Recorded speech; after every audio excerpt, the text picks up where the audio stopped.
Loneliness isn't the absence of people, it's the absence of connection. With others, yes, but more importantly, with yourself. And the cure isn't more company, it's more truth. Today, we're talking about loneliness, the silent epidemic that affects millions all over the world, even when they're surrounded by people. Hello, beautiful thinkers. Welcome back to our Thinking Lab, the only channel where we blend psychology, medicine, ancient wisdom, stoicism, and biblical insight to help you understand the human experience at its deepest level. We're going to break it down with science, soul, and a few embarrassing examples you'll pretend don't apply to you, but absolutely do. I've included tips/suggestions on how to control and or eliminate it, so stay tuned. Now let's dive in. Chapter 1. What loneliness really is. Loneliness is not being alone. Loneliness is the ache that rises when the distance between who you are and who you're connected to becomes too wide, a quiet signal from your soul that you've drifted away from your own truth, your own needs, or your own people. It isn't just the absence of others. It's the absence of feeling seen, understood, and held, even by yourself. And it calls you back to rebuild the inner connection that makes every other connection possible. Loneliness is the warning bell of a wise woman's soul.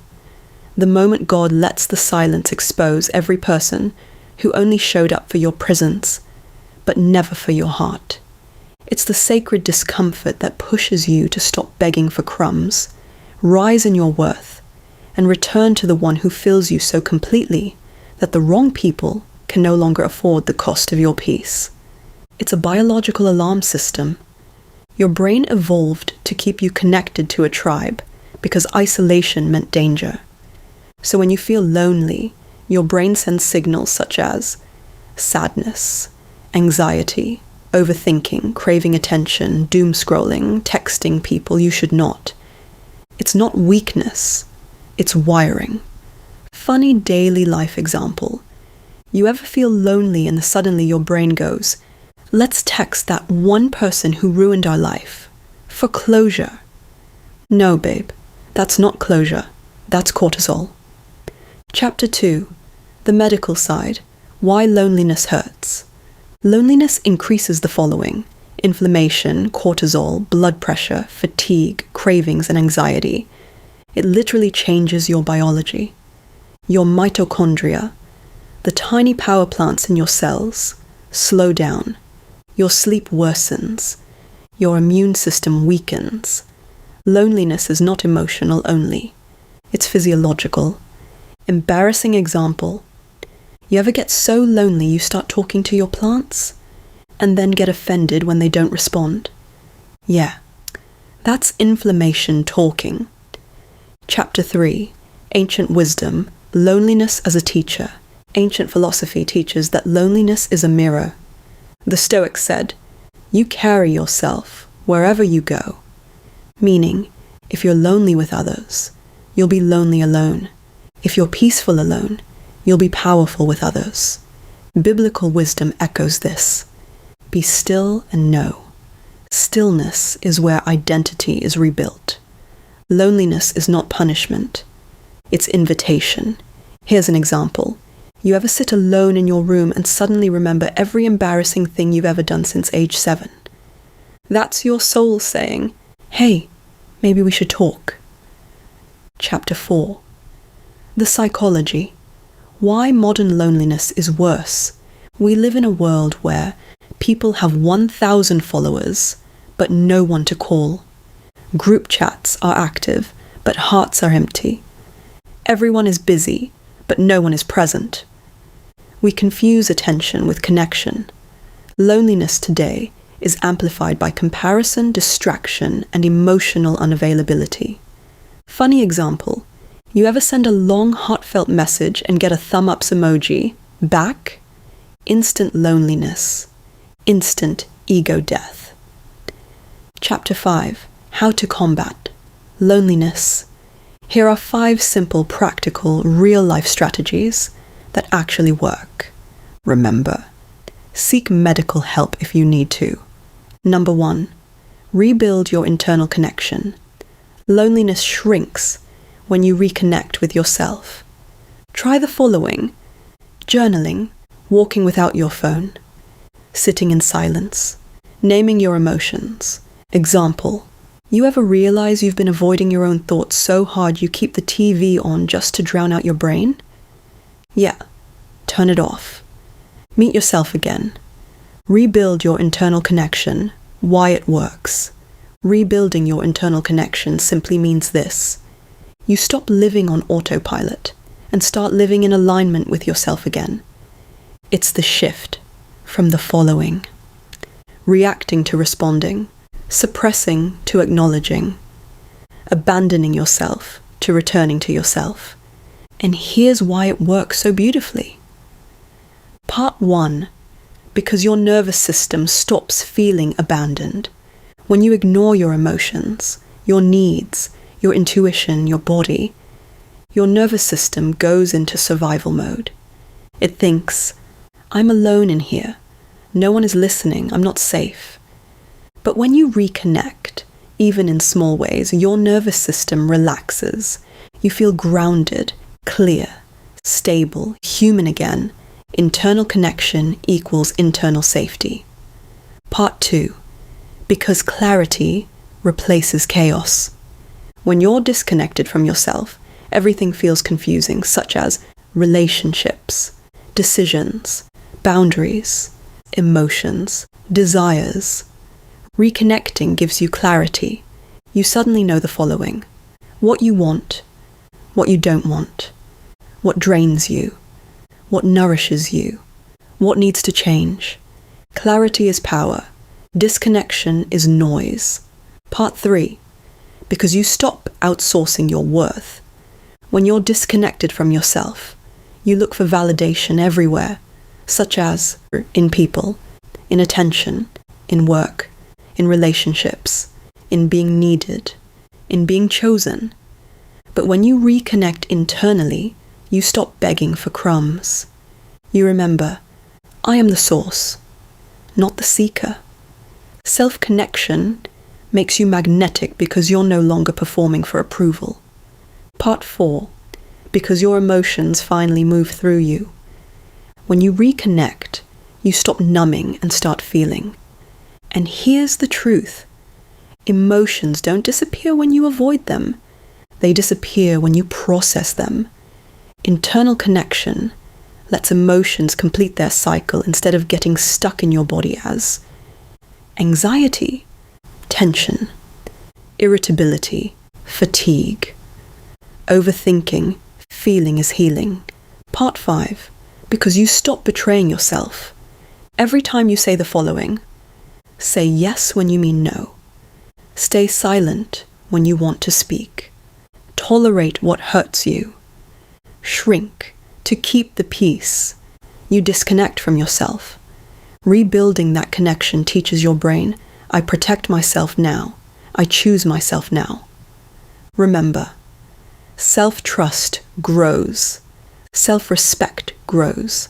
Self-abandonment dies. And lastly, part 6, because your life starts to fit you again. When you reconnect internally, you naturally do the following: choose better relationships, set cleaner boundaries, make healthier decisions, stop chasing what's not for you, stop tolerating emotional crumbs, stop living a life that doesn't match your soul. Your external world begins to reflect your internal truth. A simple, funny daily life example. You ever walk into the kitchen, open the fridge, stare at it, close it, walk away, then come back 10 minutes later hoping something new magically appeared? Yeah. That's what life feels like when you're disconnected from yourself. Yeah. You keep checking the wrong places for something only you can give you. Rebuilding your internal connection is finally realizing, oh, the thing I'm looking for is inside me, not in the fridge. Number 2, create micro connections. You don't need deep friendships instantly. Start with small interactions. For example, say hi to a coworker, compliment a stranger, talk to the barista, ask someone how their day is. These micro-connections rewire your social brain. Create micro-connections. Why it works. Micro-connections are the tiny everyday interactions that remind your nervous system you're part of the world. You're not alone. They're small, simple, and often only last a few seconds, but they have a massive impact on your emotional health. Part 1. Because your brain is wired for tiny signals of safety. Humans evolved in tribes. Your brain still checks for cues like eye contact, a smile, a greeting, a shared laugh, a moment of warmth. These micro moments tell your nervous system, you're safe, you belong. Even a 3-second interaction can lower cortisol and increase oxytocin. Part 2. Because micro-connections break the loneliness loop. Loneliness creates a cycle. You feel lonely leads to you withdraw, leads to you feel lonelier, leads to you withdraw more. Micro-connections interrupt that cycle without overwhelming you. You don't need deep conversations. You don't need new best friends. You just need small, consistent human moments that remind your brain how to connect again. Part 3. Because they rebuild social confidence gently. If you've been isolated, hurt, or emotionally exhausted, big social interactions feel like too much. Micro-connections are low pressure, such as a smile at the grocery store, a compliment to a stranger, a quick chat with a barista, saying good morning to a coworker. These tiny reps strengthen your social muscles without draining your energy. Part 4. Because they create momentum for deeper relationships. Micro-connections are like planting seeds. One day you say hi. Next week you share a joke. A month later, you're having a real conversation. This is how friendships, community, and belonging grow. Not through grand gestures, but through small repeated moments of humanity. Lastly, part 5.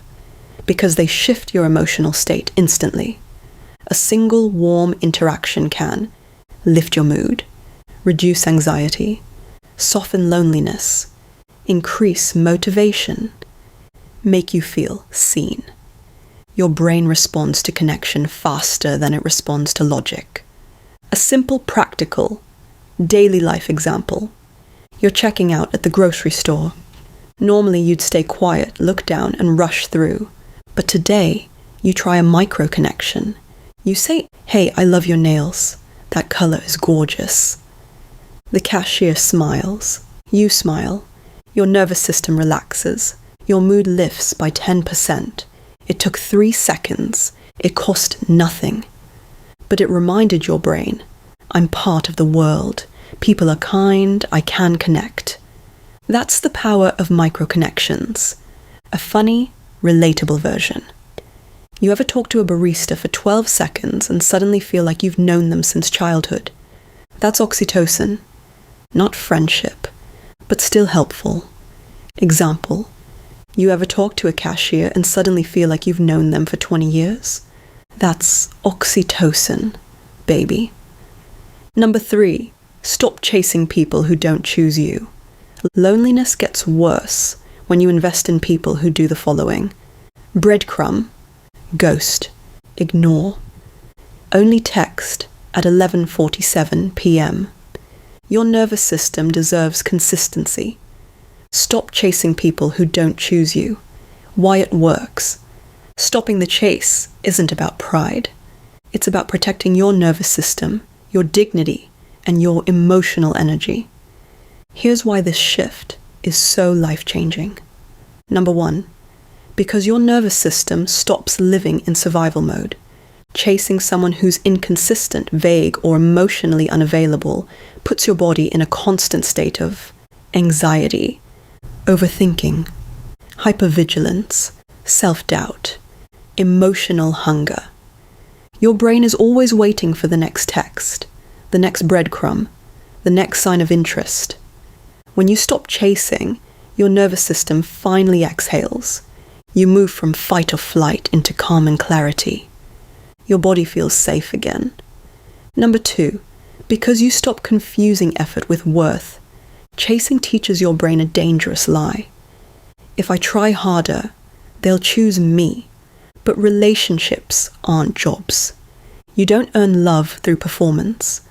When you stop chasing, you teach your brain, my worth is not negotiable.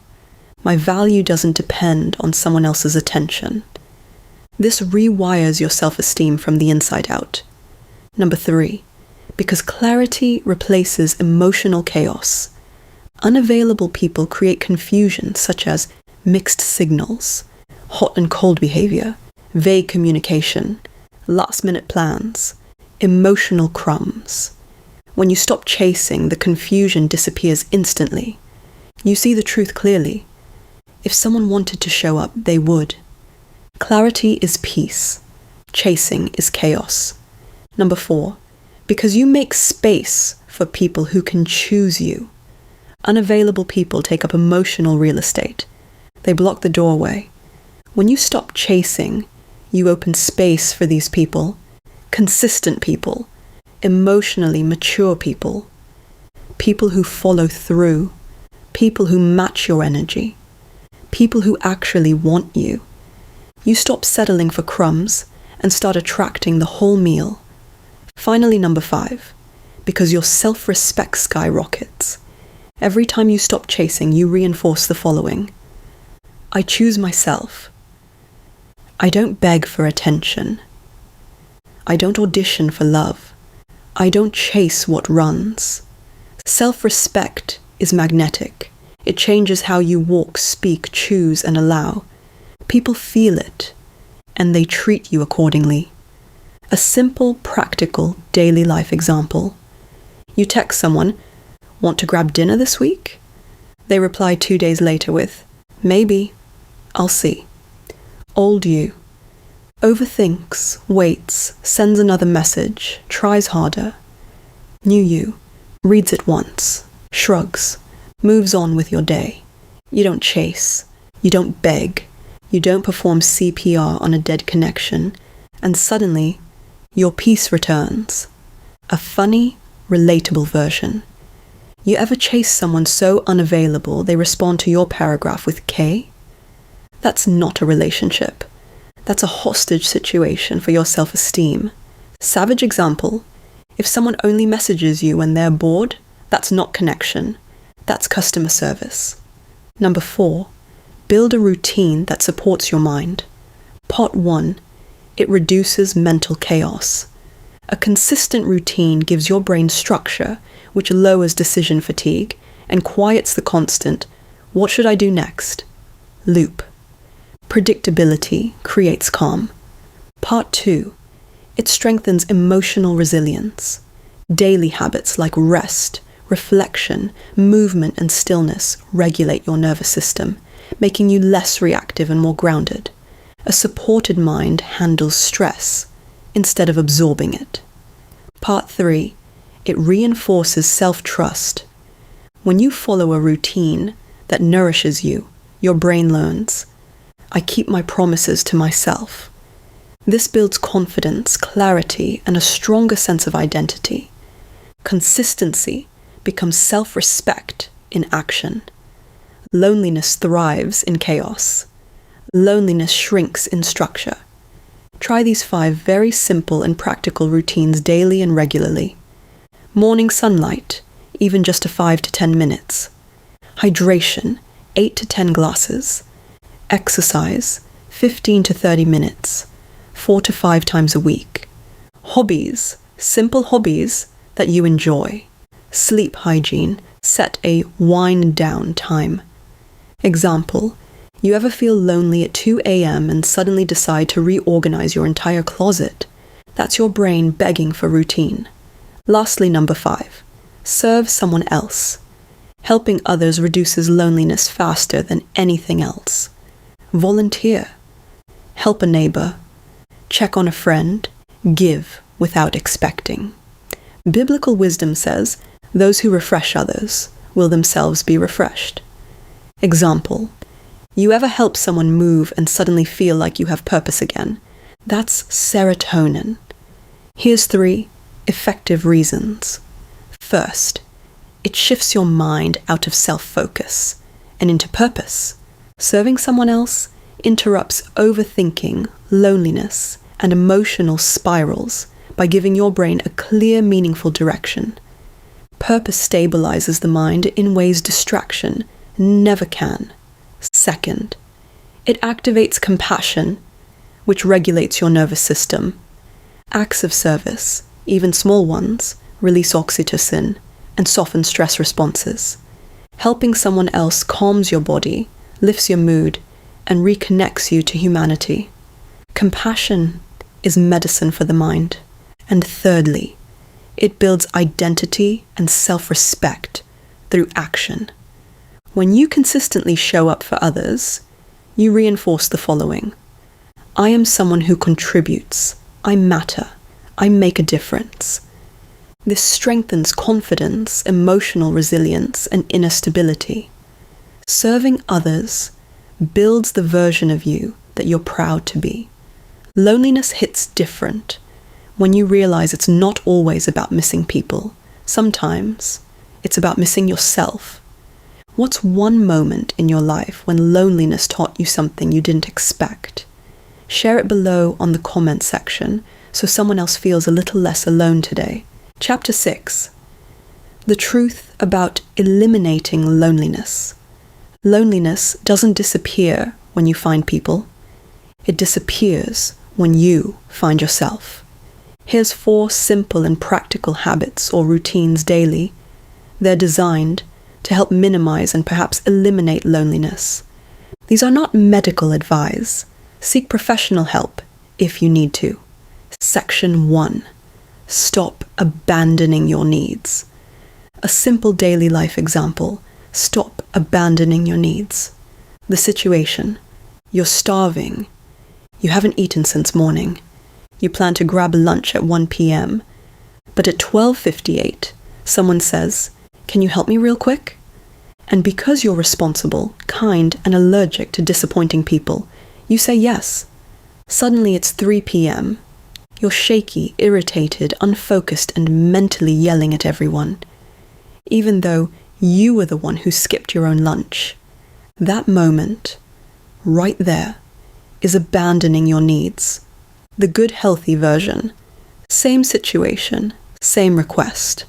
But this time you say, "I can help, but I need to eat first. I'll be back in 30 minutes. You sit down, you eat. Your body calms. Your brain works again. You return with energy instead of resentment. That's self-respect in action. Why this works? 3 effective reasons. 1. It stabilizes your nervous system. When you meet your basic needs, food, rest, boundaries, your body feels safe. A regulated nervous system makes you calmer, clearer, and more capable. Meeting your needs equals emotional stability. 2. It builds self-trust. Every time you choose yourself, your brain learns, I can rely on me. Self-trust is the foundation of confidence, boundaries, and emotional maturity. Choosing your needs equals strengthening your identity. 3. It prevents resentment and burnout. When you abandon your needs, you pay for it later with irritation, exhaustion, emotional outbursts, silent anger, feeling unappreciated. When you honor your needs, you show up with energy instead of bitterness. Honoring your needs equals protecting your peace. Section 2. Stop chasing unavailable people. A simple daily life example. Stop chasing unavailable people. The situation. You text someone, "Hey, want to hang out this weekend?" They reply hours later with, "Not sure yet. I'll let you know." Then, they never let you know. But because you're hopeful and slightly delusional, you text again next week. And the week after that. And suddenly you're doing all the emotional labor, while they are giving you the enthusiasm of a broken toaster. That moment, right there, is chasing someone who is not choosing you. The good, healthy version, same message, same lukewarm response, but this time you pause, you check in with yourself, you realize, I deserve someone who actually wants to see me. So you stop initiating, you stop waiting, you stop trying to convince someone to value you. You redirect your energy toward people who respond with, sure, when works for you. Your peace returns instantly. Why this works? 3 effective reasons. 1, it protects your self-worth. Chasing someone who's inconsistent teaches your brain, I must earn love. Stopping the chase teaches your brain, I am worth choosing without performing. Self-worth grows when you stop begging for attention. 2, it ends emotional confusion. Unavailable people create chaos, mixed signals, slow replies, vague plans. When you stop chasing, the confusion disappears. You see the truth clearly. If someone wanted to show up, they would. Clarity replaces overthinking. 3, it creates space for real connection. Unavailable people take up emotional space. When you stop chasing, you open room for people who are consistent, present, emotionally mature, genuinely interested. You stop settling for crumbs and make space for the whole meal. Section 3. Stop numbing your emotions. A simple daily life example. You've had one of those days. Your body is tired. Your heart feels heavy. Your mind is loud. Maybe someone disappointed you. Maybe a memory resurfaced. Maybe you're just overwhelmed by life, aging, responsibilities, or silence. But instead of feeling it, you do what many mature women have been trained to do these examples. Clean the entire house. Scroll Facebook for an hour. Pour a glass of wine. Binge a show you're not even watching. Stay busy so you don't have to feel anything. You've spent decades taking care of everyone else. So when your own emotions show up, you treat them like an inconvenience. That moment, right there, is numbing. The good, healthy version. Same day, same heaviness. But this time, you pause. You sit down. You put your hand on your chest. You breathe. And you say to yourself, something in me needs attention. You name the feeling. I'm lonely. I'm hurt. I'm overwhelmed. I'm grieving something I never talked about. I'm tired of being strong. You let the emotion exist without judging it, rushing it, or drowning it. Then you choose a real act of care, such as take a warm shower, journal for 5 minutes, sit in silence, cry without apologizing, call someone who actually listens, take a walk, rest without guilt. And suddenly the emotion softens because it was finally allowed to speak. Why this works, especially for women? Because for decades women have been taught to be strong, push through, don't make a fuss, keep the peace, don't be emotional. So numbing becomes a survival skill. But mature women, especially 50 plus, your soul is done with survival. It wants truth, peace, and emotional honesty. When you stop numbing your emotions, you teach your nervous system to be, I am safe to feel. My emotions matter. I don't have to carry everything alone. I deserve softness too. This builds emotional freedom, the kind that makes you calmer, clearer, and more connected to yourself. A funny, relatable for mature women example. You ever feel sad and suddenly decide to deep clean the pantry, reorganize the spice rack, and alphabetize your vitamins? That's not productivity. That's emotional avoidance with a label maker. Last, but not the least, section 4. Stop hiding your truth. Connection begins inside. Community grows from there. A simple daily life example: stop hiding your truth. The situation: you're at dinner with friends. Everyone is choosing a restaurant for next week. Someone suggests a place you hate. The food is bland. The chairs are uncomfortable.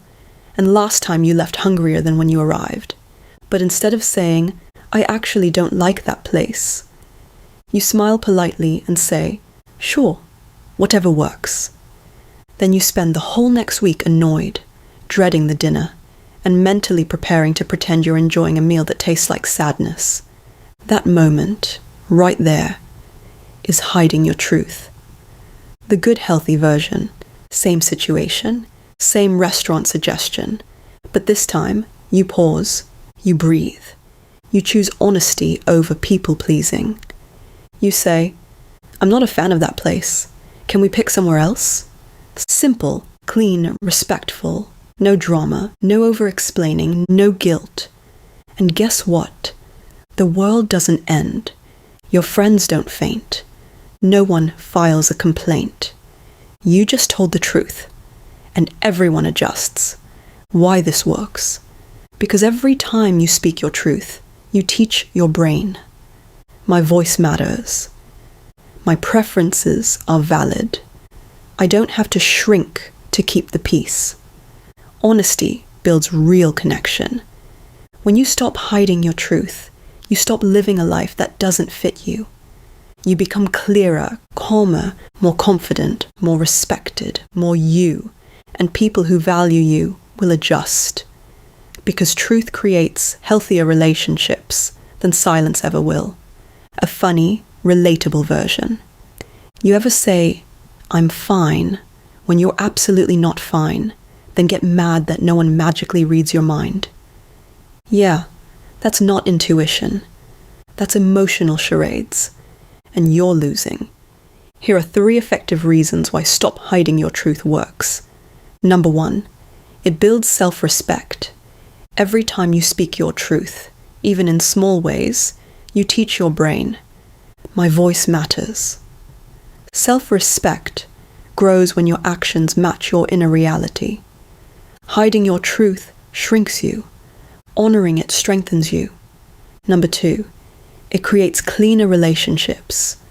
When you're honest about what you want, don't want, like, dislike, or need, people can finally respond to the real you. You eliminate the following: no guessing, no resentment, no pretending. Truth creates connection. Silence creates confusion. And number 3, it reduces emotional stress.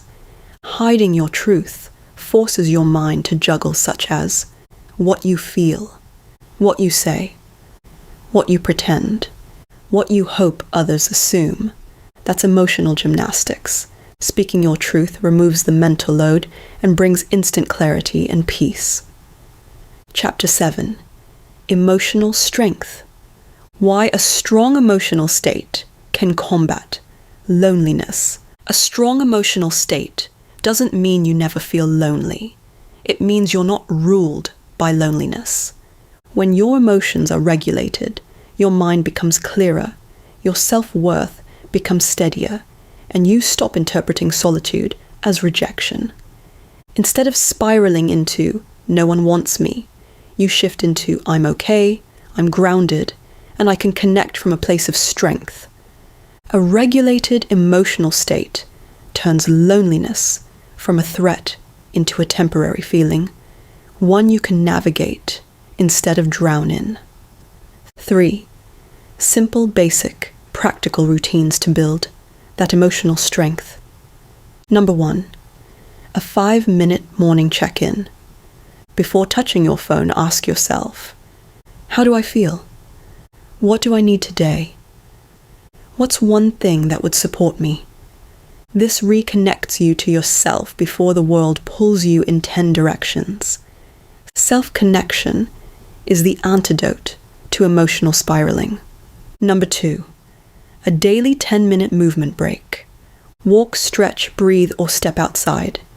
Movement regulates your nervous system, clears mental fog, and lifts your mood, all of which make loneliness feel less overwhelming. A regulated body creates a regulated mind.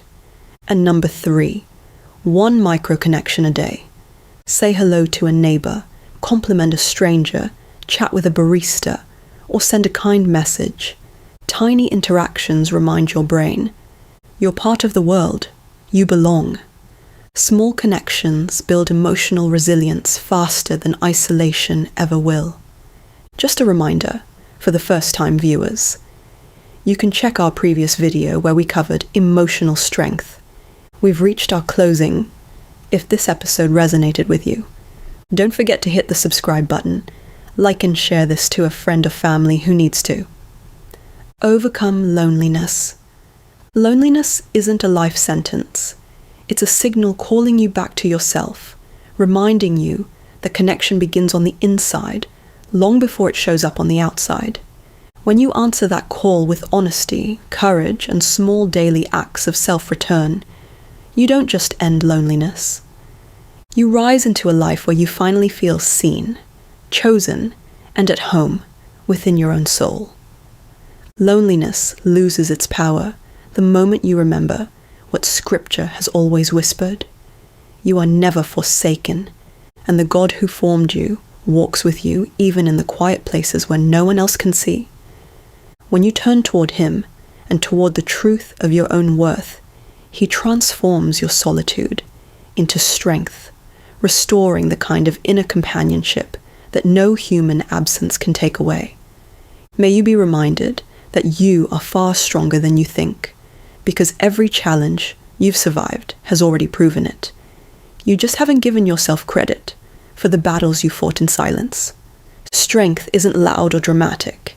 It's the quiet resilience that carried you through days you didn't think you'd make it through, and that same strength is still in you, waiting to be claimed.